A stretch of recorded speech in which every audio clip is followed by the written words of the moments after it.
Һаумыһығыҙ, туғандар, хөрмәтле телевизор ҡараусылар.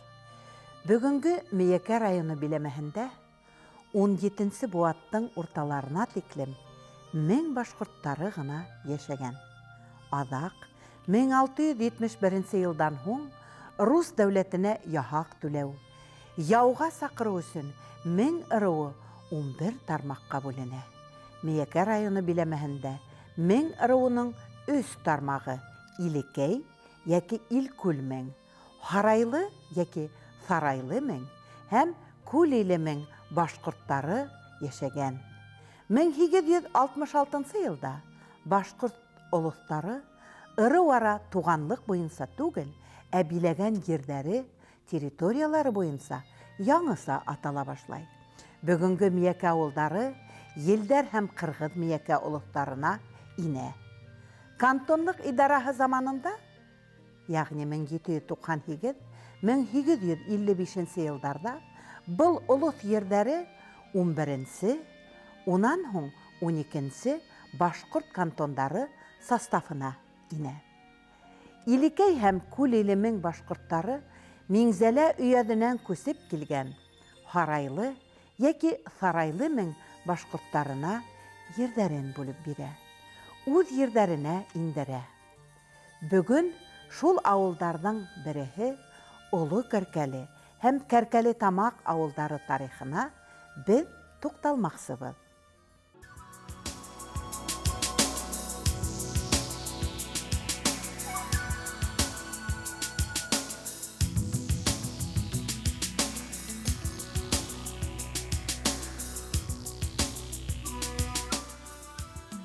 Мейәкә районының башҡорт ауылдары.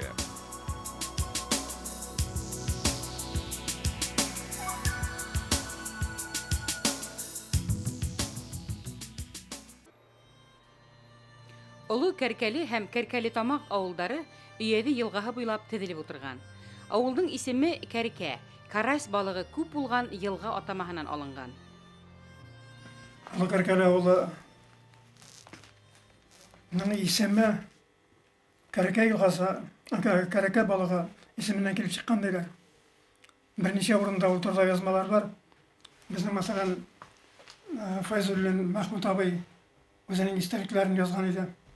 Кәркәле ауылы турында. Аның китабында бар. Ни өсөн шушылай аталғаны турында. Ғөмүмән алғанда ауылның тарихи документлар белән нигеҙләнеп бөтмәгән. Бернисә төрлө фаразлар йөрөй. Аның килеп чығышы ваҡыты турында, ҡойларҙан кемдәр нигеҙ салғаны турында. Бер фекер, бу Асылы күл буйынан килгән халыҡ килеп ултырған дигән фараз бар. Икенсе фекер, Иман ауылы кешеләре килеп ултырған. Ул ауылда бында Кәркәле зонасына күскән ваҡытта булгандар башҡортлар, татарлар, мишәрләр, бер чуаш семьясы булған дип языла. Урыслаштырыу компаниясынан ҡасып күскәндәр дигән фекер бар. Кәркәле ауылына 1740 йылдарда Ырымбур губернаһы Меңзәлә өйәҙе Сарайлы 1000 олосо Иман ауылының кешеләре килә башлай. Уларҙы Илкүл 1000 менән 40 1000 аҫаба башҡорттары үҙ ерҙәренә индерә һәм башҡорт припущенниктар хоҡуғы бирә. Был ваҡиға архивта 1747 йылда теркәлә. Төрлө фикерләр бар. Мәхмүт абайның китабында языла. 1706 7-нче йылларда нигеҙ салынған дип. Ул бер ваҡыт сөйләгән иде. Ҡәбер ташларында ҡарап уҡып йөргән идек. Бер ғәрәп телендә белгән кеше белән. Бу 1730-40 йылларда йәшәгән кешеләр турында дип. Значит, алар уже ҡәберҙә булғас бернисә йыллыҡ күскән булырға тейеш дип әйтә инде ул. Минем әтәй Вафин Ғабдулғазиз язған үзенең истәлекләрендә тоже Кәркәленең, Кәркәл Тамаҡның тирә-яғ ауылдарының килеп сығышы турында. Анда инде ул күберәк сыласы итә Миңзәлә уездынан килгән кешеләр турында. Шулай итеп, негіз салынуы 1760-1740 жылдар примерно. Конкретно тарихи документтар белән пока дәлиллей алмыйбыз. Аның өчен утырырга кирәк. Архивларда әтәй яза инде башкортлар килеп утырган дип. Миякә районының Кәркәле авылына Сарайлы мең башкортлары нигез алган. Сарайлы мең ырыуының ата-бабалары Асылыкүл ягындагы Сарайлы күл һәм Балкантау буенда яшәй. Әмма улар асаба йөрҙәрен югалта. Кәркәле авылы Дим өйәде буендагы Дистан түбә дип йөрөтелгән башкорт авылдарының береһе.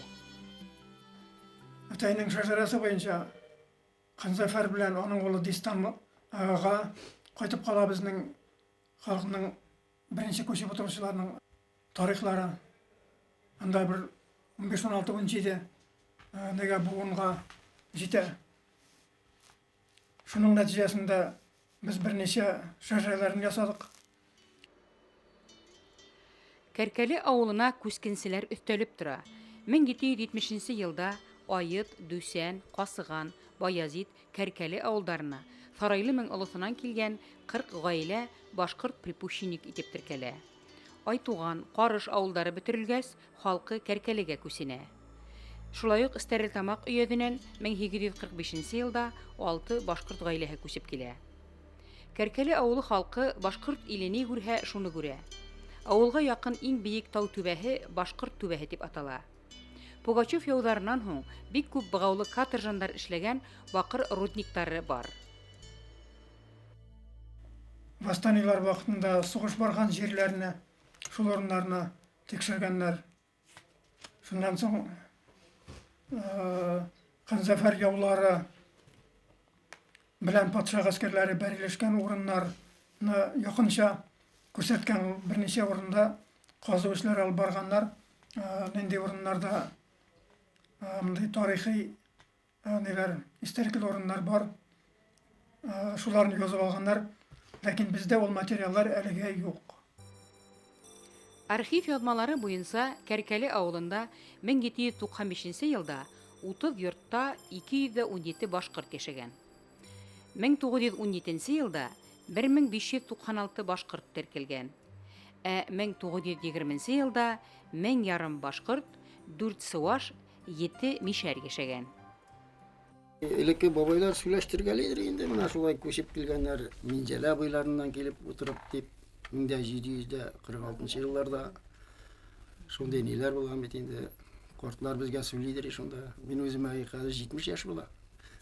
Мин дә карт хәзер. Ул Минҗәлә буенда нинди авыллар икән итләнмәләрме?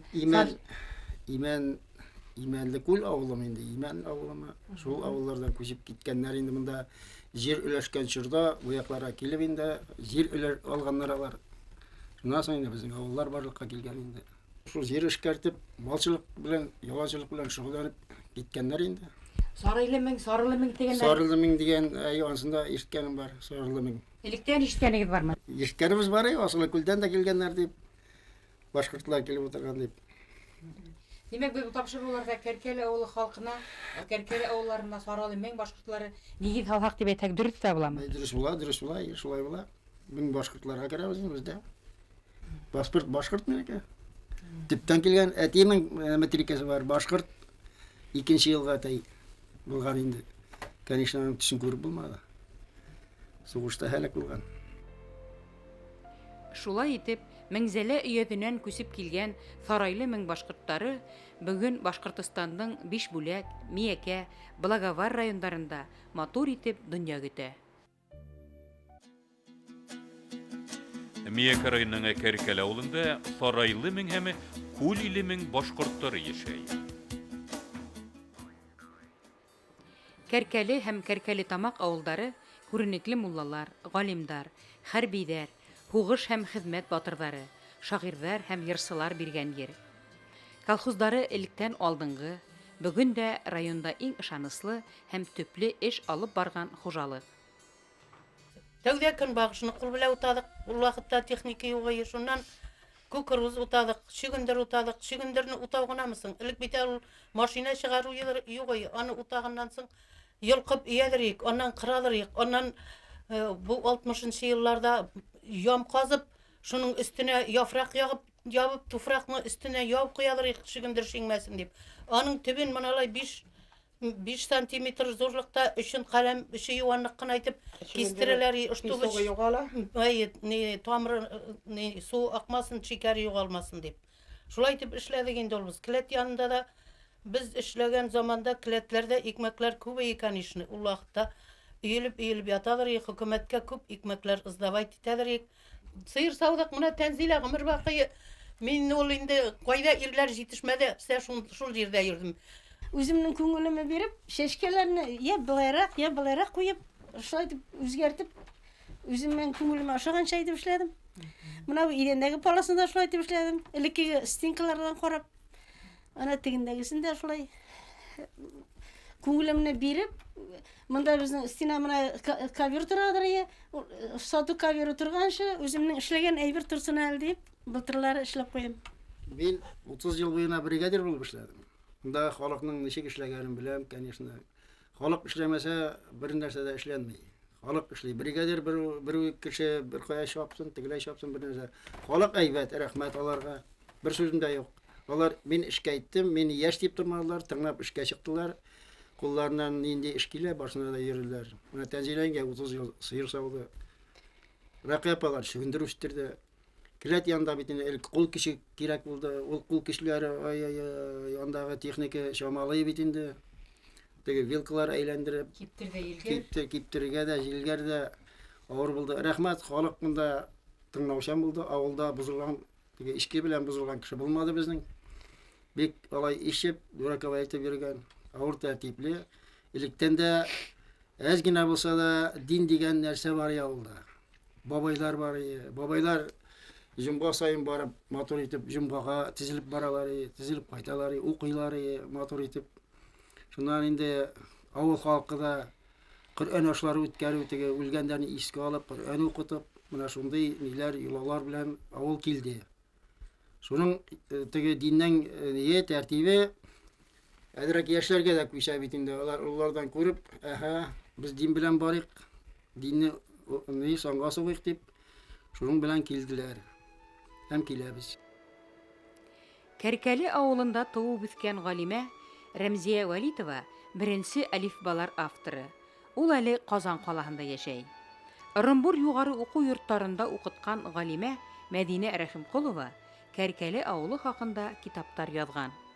Бөек Ватан һугышы ветераны Әбделгазиз Вафин бөтә авылның шәҗәрәһен төзеп, Өфөләге тарих, тел һәм әдәбият институтына тапшырган. Уның эшен улы Илфак Вафин дәвам итә. Кәркәле авылы үткәне Мәхмүд Файзуллин язган китапта ла тәрән яктыртыла. Ата-бабаларның аманатын тотып, ил-йорт тарихын язып калдырусы Кәркәле узамандарына авыл халкы мең рәхмәтле. Миякә районының башкорт авылдары.